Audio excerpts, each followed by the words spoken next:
আমি অধিকাংশ বলেছি, আপনি শুনেনি নাই কথা। হ্যাঁ, উনি তো শুনেই নাই, না শুনেই এই কারণে তো মাহফিলে হুজুররা ওয়াজ করতে পারে না। আমি একবারও বলি নাই সব, আমি বলছি অধিকাংশ। আপনি ইন্টারফেয়ার করাটা মোটেও উচিত করেন নাই। আপনি আমার সম্পর্কে আপনার ধারণা থাকা উচিত। আপনি মাহফিলের মুডটাই নষ্ট করে দিলেন। আমি সব তো একবারও বলি নাই, আপনি কেন ইন্টারফেয়ার করলেন এখানে? সেই দিন কে আছে নাকি? আর আপনি খুব বাজে একটা কাজ করছেন। কোনোদিন এই কাজ কোনোদিন কোনো ময়দানে করবেন না আপনি। অধিকাংশ আমি বলেছি। আপনি খোঁজ নেন বাংলাদেশে 100 মসজিদের ভিতরে 95 জন সভাপতি হয় সুদ নাইলে ঘুষের সাথে জড়িত। আমরা জেনে শুনেই কথা বলি, আমরা লাইবিলিটি নিয়ে কথা বলি।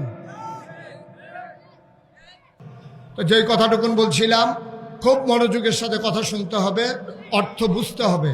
আমার কথার গভীরতা কত এটা নিজে বুঝে হয় বুঝতে চাইবেন, নাহলে চুপ করে থাকবেন। আর যেন কোনো শব্দ না হয়। সবাই পড়ে না আমিন।